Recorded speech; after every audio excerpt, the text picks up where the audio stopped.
Dear students, today we are going to study about preterm labor. So let's begin with its definition first. What is preterm labor? When the process of labor begins before 37 completed weeks, counting from the first day of the last menstrual period, is called preterm labor and it is denoted as PTL, right? जब भी labour का जो process है labour start होता है before 37 completed weeks, यानी 37 week से पहले जब भी लेबर स्टार्ट हो जाए तो उसको हम क्या बोलते हैं? प्री टर्म लेबर बोलते हैं। और प्री टर्म लेबर का दूसरा नाम क्या है? प्री मैच्योर लेबर भी बोला जा सकता है इसको। Pre term birth is the significant cause of perinatal morbidity and mortality, right. आगे है इंसिडेंस रेट, इसका कितना देखने को मिलता है? 5 to 10% of all pregnancies, right. आगे देखिए इटियोलॉजिकल फैक्टर्स की बात करें हम इसके कॉजेज़ की, तो सबसे पहले हम देखेंगे हिस्ट्री वाला एस्पेक्ट कि प्रीवियस हिस्ट्री है पेशेंट को इंड्यूस्ड और स्पॉन्टेनियस अबॉर्शन की या फिर प्रीटर्म डिलीवरी की, तो इस प्रेगनेंसी में भी क्या है? प्रीटर्म डिलीवरी के चांसेस बढ़ सकते हैं, राइट। सेकंड है pregnancy following assisted reproductive techniques, that is ART। अगर प्रेगनेंसी किसी जिफ्ट, गिफ्ट या फिर IVF की वजह से हुई हो तो उसमें भी चांसेस जो प्रीटर्म डिलीवरी के हैं, प्री मैच्योर लेबर के हैं, वो बढ़ जाते हैं, right. Next is asymptomatic bacteriuria और रिकरेंट यूरिनरी ट्रैक्ट इन्फेक्शन।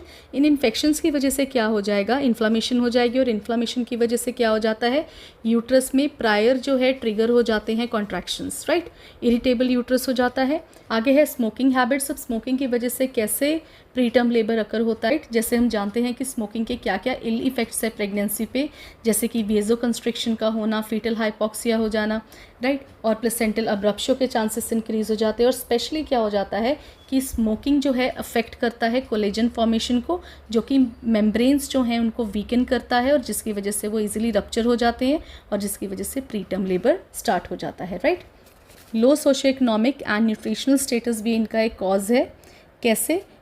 माँ का न्यूट्रिशनल स्टेटस कैसे है before pregnancy and during pregnancy, इसका बहुत बड़ा इफेक्ट देखा गया है on the duration of pregnancy पे, जेस्टेशन पे, कि अगर माँ का न्यूट्रिशनल स्टेटस पुअर है तो उसको 50% चांसेस जो हैं वो बढ़ जाते हैं प्रीटर्म लेबर के, क्योंकि जो इम्पॉर्टेंट न्यूट्रिएंट्स हैं उनकी कमी हो जाती है बॉडी में, वो नहीं मिल पाते हैं बच्चे को, जिसकी वजह से फीटल ग्रोथ जो है वो अफेक्ट होती है और ट्रिगर हो जाता है क्या? Preterm labour, right.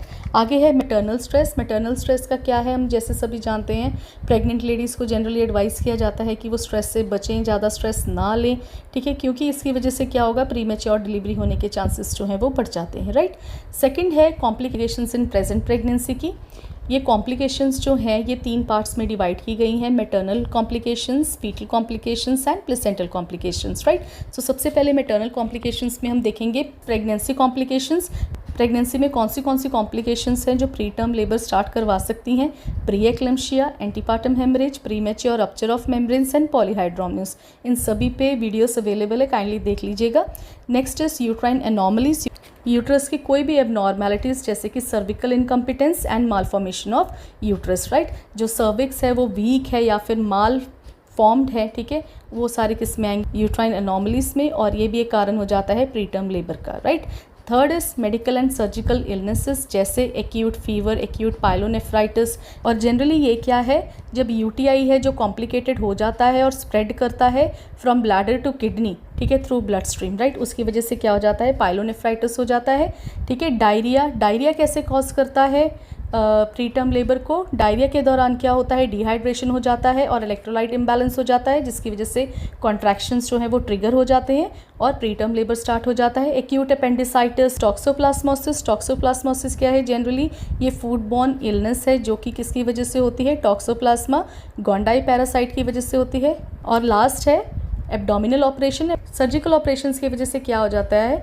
यूट्रस जो है वो कई बार डिस्प्लेस हो जाता है, राइट, उसकी वजह से क्या है? प्रीटर्म लेबर स्टार्ट हो सकता है, राइट। आगे है क्रोनिक डिसीजेस जैसे हाइपरटेंशन है लेडी को, नेफ्राइटिस है, डायबिटीज़ है, सीवियर एनीमिया है, लो बॉडी मास इंडेक्स है, तो प्रीटर्म लेबर के चांसेस बढ़ जाते हैं। आगे जेनिटल ट्रैक्ट इन्फेक्शन जैसे बैक्टीरियल वेजिनोसिस है, beta hemolytic Streptococcus, chlamydia and mycoplasma, right, ये सारे क्या करते हैं? इन्फेक्शन क्रिएट करते हैं और इन्फेक्शन क्या करेगा? इन्फ्लामेशन को कॉज करेगा और आगे क्या है? ट्रिगर करता है यूट्राइन इरिटेशन को, ठीक है, जिससे कि इरिटेबल यूट्रस हो जाता है और प्री मैच्योर लेबर जो है वो स्टार्ट हो जाता है। अब देखते हैं फीटल कॉम्प्लिकेशंस। फर्स्ट है मल्टीपल प्रेगनेंसी। मल्टीपल प्रेगनेंसी की वजह से क्या हो जाता है, एक्सेसिव यूट्राइन डिस्टेंशन हो जाती है, जिसकी वजह से क्या है, लेबर ट्रिगर हो जाता है, राइट, और प्री मैच्योर डिलीवरी के चांसेस बढ़ जाते हैं। Second is congenital malformation and third one is intrauterine death. अब प्लेसेंटल कॉम्प्लिकेशंस कौन से हैं, सबसे पहले है इन्फाक्शन। इन्फाक्शन जैसे हम जानते हैं कि किसी ऑर्गन में ब्लड सप्लाई ना पहुंच सके, ऑब्स्ट्रक्शन हो जाती है, किसकी वजह से, एम्बुलस या थ्रोम्बोसिस की वजह से, राइट, और उस पर्टिकुलर एरिया के टिश्यूज़ की डेथ हो जाती है, उसको हम क्या बोलते हैं, infarction, right. Thrombosis, placenta previa या अब्रप्शियो, ये भी प्लेसेंटल कॉम्प्लिकेशंस है। नेक्स्ट है iatrogenic कॉजेस। iatrogenic कॉजेस जैसे हम सब जानते हैं कि ये कौन से कॉजेस होते हैं, कोई डिसीज़ या कोई सिम्टम है वो इंड्यूस होते हैं पेशेंट पे, यानी पेशेंट में आते हैं किसकी वजह से, कोई मेडिकल ट्रीटमेंट की वजह से या फिर एग्जामिनेशन की वजह से, राइट, उसको हम बोलते हैं iatrogenic causes. Next is idiopathic causes. Idiopathic causes कौन से होते हैं, जो कि खुद ब खुद अराइज करते हैं या फिर अननोन कॉज के थ्रू होते हैं, ठीक है। अब इनमें जानते हैं कैसे है, कौन से हैं idiopathic causes. Pre mature effacement of cervix with irritable uterus, early engagement of head, premature activation of the systems involved in initiating labor at term, right। आगे हम देखते हैं डायग्नोसिस। अब कैसे डायग्नोसिस करना है हमने कि प्री टर्म लेबर स्टार्ट हो चुका है कि नहीं। रेगुलर यूट्राइन कॉन्ट्रैक्शंस विद और without pain at least 1 in every 10 minutes अगर प्रेजेंट है तो हम कहेंगे प्री टर्म लेबर स्टार्ट हो चुका है, ठीक। डायलेटेशन ऑफ सर्विक्स कितना देखने को मिलता है, मोर देन 2 सेंटीमीटर, और इफेसमेंट कितना देखने को मिलता है, 80%, ठीक है। What is effacement, it is thinning of the cervix, right. आगे है लेंथ ऑफ द सर्विक्स। जब हम ट्रांसवेजाइनल सोनोग्राफी से मेजर करते हैं तो कितनी देखने को मिलती है, लेस दैन 2.5 सेंटीमीटर, और वहाँ पे फनलिंग ऑफ द इंटरनल ओस प्रेजेंट होती है, राइट। फनलिंग ऑफ इंटरनल ओस किसको बोलते हैं, ये साइन है सर्विकल इनकम्पिटेंसी का कह लो या फिर इनसफिशियंसी का, ठीक है। इसमें क्या होता है, इसमें पेनलेस सर्विकल डायलिटेशन होती है, जिसमें जो इंटरनल पार्ट है सर्विकल कैनाल का वो डायलेट कर रहा होता है और जो सर्विकल लेंथ है वो कम हो जाती है, राइट, और जिसकी वजह से क्या है, प्रेशर जो है मेम्ब्रेन्स पे वो बढ़ता है और प्रीटर्म लेबर के चांसेस बढ़ जाते हैं। पेल्विक प्रेशर, बैक एक एंड और वजाइनल डिस्चार्ज और ब्लीडिंग परसिस्ट, राइट। ये डायग्नोसिस में देखने को मिलेगा कि पेल्विक प्रेशर जो है वो बढ़ चुका है, बैक एक होने लग गई है, वजाइनल डिस्चार्ज या फिर ब्लीडिंग अगर प्रेजेंट हुई तो it will confirm preterm labour, right. अब बात करते हैं मैनेजमेंट की। मैनेजमेंट में क्या क्या है, सबसे पहले हमने देखना है कि अगर साइन एंड सिम्टम्स आ चुके हैं प्रीटर्म लेबर स्टार्ट होने के तो क्या करना है, प्रिवेंट करना है अगर हो सके तो, कि वो स्टार्ट ही ना हो पाए प्रीटर्म लेबर। अगर स्टार्ट हो चुकी है तो हमने क्या है, उसको रोकना है, अरेस्ट करना है अगर कॉन्ट्राइंडिकेटेड नहीं है। अगर अब स्टार्ट हो चुकी है तो फिर उसकी प्रोप्रिएट मैनेजमेंट पे क्या है, जोर देना है और इफ़ेक्टिव नियोनेटल केयर प्रोवाइड करनी है, राइट। सो देखते हैं आगे। अब मैनेजमेंट में आगे बात करते हैं predictors of preterm labour, right. Predictors जैसे हमने मैनेजमेंट का फर्स्ट पॉइंट पढ़ा ना, to prevent the preterm onset of labour if possible, right. तो हमें कैसे पता चलता है, कैसे शक पड़ता है कि इस लेडी को प्रीटर्म लेबर स्टार्ट होने वाला है, कौन से प्रिडिक्टर्स हैं, क्लिनिकल प्रिडिक्टर्स है, बायोफिजिकल प्रिडिक्टर्स हैं, बायोकेमिकल प्रिडिक्टर्स है, राइट। तो कैसे हम ध्यान में रखेंगे कि इस लेडी को प्रीटर्म लेबर होने के चांसेस हो सकते हैं और उस लेबर को प्रिवेंट कैसे करना है, किसके बिना पे, इन प्रिडिक्टर्स के बिहाफ पे, राइट। देखते हैं सबसे पहले क्लिनिकल प्रिडिक्टर्स में कौन सी कंडीशंस आती हैं। First is history of prior preterm birth, right. जो लेडी की प्रीवियस प्रेगनेंसी थी उसमें भी प्रीमेच्योर डिलीवरी हुई है तो अभी भी क्या है, चांसेस हो सकते हैं, ठीक। सेकंड है मल्टीपल प्रेगनेंसी, पीछे बता चुकी हूँ कि कैसे मल्टीपल प्रेगनेंसी रीज़न बनता है प्रीटर्म लेबर का।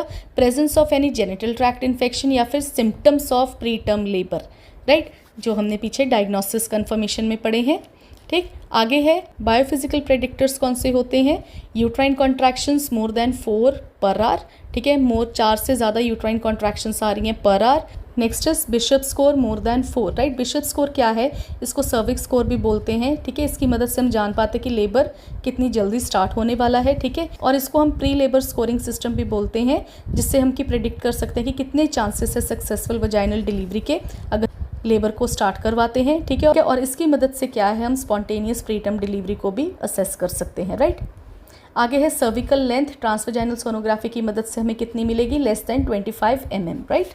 आगे है बायोकेमिकल प्रेडिक्टर्स, इसमें क्या देखा गया है, फीटल फाइब्रोनेक्टिन इन सर्विको वेजाइनल डिस्चार्ज, राइट। ये जो फीटल फाइब्रोनेक्टिन है ये क्या है, ये एक प्रोटीन है जो कि फीटल सेल्स खुद प्रोड्यूस करते हैं ड्यूरिंग प्रेगनेंसी, और ये क्या है, ग्लू की तरह एक्ट करता है ये प्रोटीन, जो कि एमनियोटिक सैक को यूट्राइन लाइनिंग के साथ चिपका के रखता है, राइट। और अगर इसके FFN के लेवल्स जो है हमें रेज्ड मिलते हैं एट और आफ्टर 22 वीक्स, तो ये क्या इंडिकेट करता है? Risk of spontaneous preterm labour, right.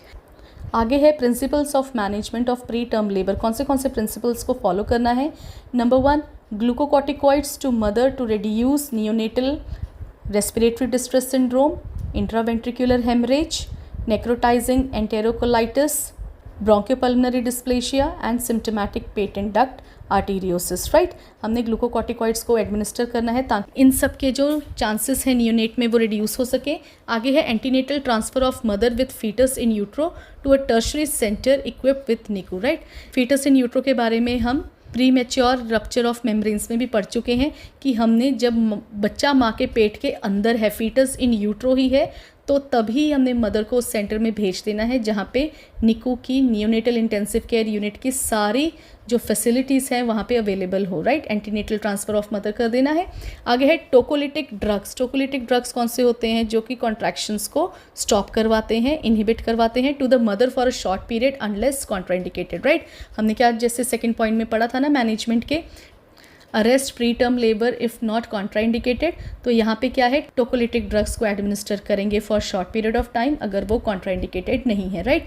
Antibiotic therapy administer करेंगे to prevent neonatal infection with group B streptococcus, right. Magnesium sulphate, जिसको न्यूरोप्रोटेक्टर भी कहा जाता है, एडमिनिस्टर करेंगे मदर को ताकि जो नियोनेटल सेरेब्रल पाल्सी के चांसेस हैं, ठीक है, वो रिड्यूस हो सके। जब प्रेगनेंसी 34 वीक से कम होती है तब एडमिनिस्टर करना है इसको। हमने मैनेजमेंट में पढ़ा था कि अप्रोप्रिएट मैनेजमेंट ऑफ लेबर करेंगे, राइट। तो यहाँ पे क्या है? केयरफुल इंट्रापार्टल मॉनिटरिंग करनी है और नियोनेटोलॉजिस्ट वहाँ पे प्रेजेंट होना चाहिए डिलीवरी के दौरान, और vaginal delivery is preferred if caesarean section is not required, right. अब प्रिवेंशन ऑफ प्रीटर्म लेबर के बारे में बात करते हैं। प्रिवेंशन में क्या क्या देखेंगे हम? Primary care is aimed to reduce the incidence of preterm labour by reducing the high risk factors. High risk factors को रिड्यूस करना है, उसमें आता क्या है? इन्फेक्शन को रिड्यूस करना है with the help of antibiotics, right. आगे है secondary care. Secondary care includes screening test for early detection, right, and prophylactic treatment means preventive treatment हम स्टार्ट कर देंगे, फॉर एग्जाम्पल टोकोलिटिक्स के साथ इफ़ नॉट कॉन्ट्राइंडिकेटेड, राइट। अब जैसे हमें शक पड़ रहा है कि प्रीटर्म लेबर स्टार्ट होने वाला है, टोकोलिटिक्स को एडमिनिस्टर कर देंगे ताकि कॉन्ट्रैक्शंस जो हैं वो स्टार्ट ही ना हो पाए अगर ये कॉन्ट्राइंडिकेटेड नहीं है तो, राइट। टर्शरी केयर प्रोवाइड करेंगे ताकि पेरिनेटल मॉर्बिडिटी और मोर्टेलिटी को रिड्यूस किया जा सके with the help of corticosteroids. Corticosteroids क्या करते हैं? फीटल लंग मैच्योरिटी में हेल्प करते हैं, राइट। आगे है इन्वेस्टिगेशंस कैरी आउट करनी है। इन्वेस्टिगेशंस में क्या क्या आता है? Full blood count, urine for routine analysis, culture and sensitivity, cervicovaginal swab for culture and fibronectin, ultrasonography for fetal well-being, cervical length and placental localization, serum electrolytes and glucose levels when tocolytic agents are to be used, right. Next is measures to arrest preterm labor. सबसे पहले है bed rest, adequate hydration is maintained, prophylactic antibiotic is administered only if infection is present, prophylactic cervical cerclage, right. Cervical cerclage को हम क्या बोलते हैं? Cervical stitch भी बोलते हैं, जो कि सर्विक्स के राउंड अबाउट लगाया जाता है। उन प्रेग्नेंट लेडीज़ में हम जो ये प्रिवेंटिव मेजर के तौर पे यूज़ करते हैं जिनकी पहले हिस्ट्री हो प्रीटर्म बर्थ की या फिर शॉर्ट सर्विक्स हो इन प्रेजेंट प्रेगनेंसी, है उनमें बेनिफिशियल रहता है, राइट। टोकोलिटिक एजेंट्स को एडमिनिस्टर करेंगे, ठीक है। वेरियस ड्रग्स जैसे निफिडिपाइन, progesterone, micronized have been used to inhibit the uterine contractions, right. Tocolytic agents can be used as a short term for 1 to 3 days or long term therapy, right. Dose schedule for magnesium sulfate are same as used for seizures, prophylaxis of preeclampsia, ये preeclampsia वाली video में देख लेना, ठीक है। 4 grams IV over 3 to 5 minutes followed by infusion of 1 gram per hour, right. ये एक बारी प्री एक्लेम्शिया वाली वीडियो में ज़रूर देखना, उसमें बताया गया डिटेल्स में।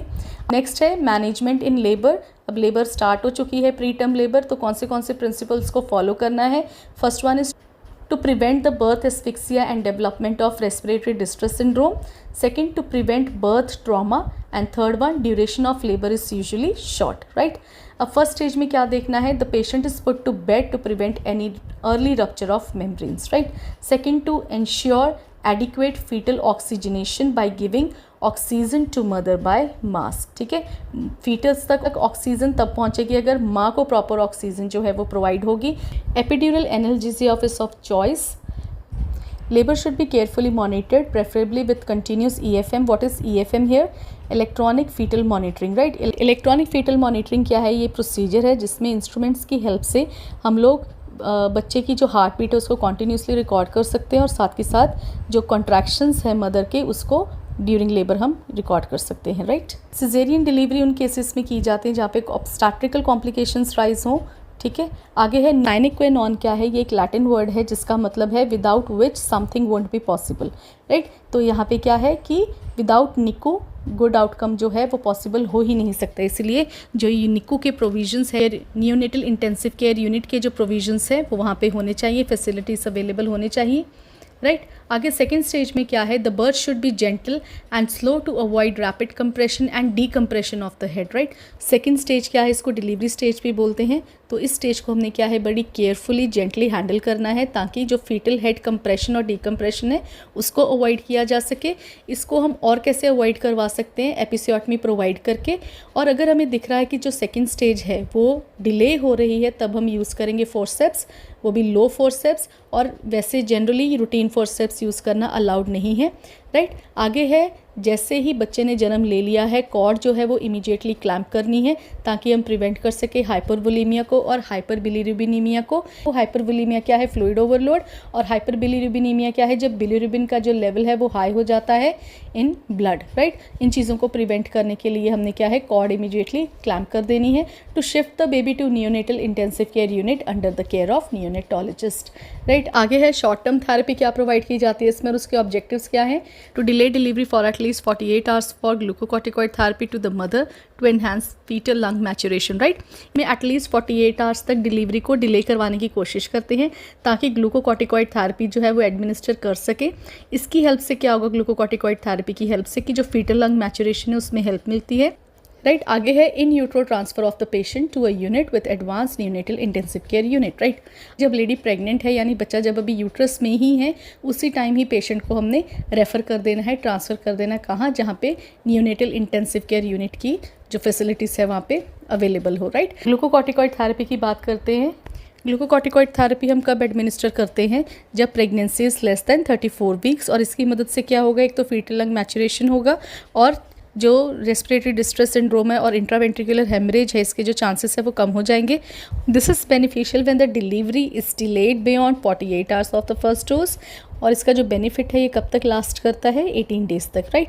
अब आगे क्या है? ग्लूकोकॉर्टिकॉइड थेरेपी में ड्रग्स कौन सी यूज़ होती है? एक बीटामेथासोन, दूसरा डेक्सामेथासोन, राइट। बीटामेथासोन को बेटनीसोल भी कहा जाता है और इसकी डोजेस क्या है? 12 mg IM 24 hours देते हैं हम 2 डोजेस में, राइट। और डेक्सामेथासोन को 6 mg IM एवरी 12 hours, ठीक है, 4 डोजेस में देते हैं, राइट। आगे पढ़ते हैं risk of antenatal corticosteroid use. Premature rupture of the membranes due to infection will lead to rise the level of infection, right. इसकी वजह से क्या हो सकता है? कॉर्टिकोस्टेरॉइड्स के यूज़ की वजह से कि प्रीमेच्योर रप्चर ऑफ मेम्ब्रेन्स हो सकते हैं ड्यू टू इन्फेक्शन, और जिसकी वजह से क्या है लेवल ऑफ इन्फेक्शन भी राइज करता है। Insulin dependent diabetes mellitus where patients need insulin dose readjustment, right. और एंटीनेटल कॉर्टिकोस्टेरॉइड के यूज़ की वजह से क्या हो जाएगा? जो इंसुलिन डिपेंडेंट पेशेंट्स हैं, ठीक है, उनमें क्या है जो इंसुलिन की डोज है उसकी रीएडजस्टमेंट की रिक्वायरमेंट हो सकती है। और इसका क्या रिस्क हो सकता है एंटीनेटल कॉर्टिकोस्टेरॉइड का? कि ये फीटल ब्रीदिंग और बॉडी मूवमेंट्स को कुछ टाइम के लिए ये रिड्यूस कर सकती है, right. So this was all about pre term labour. Hope you understood. Thank you so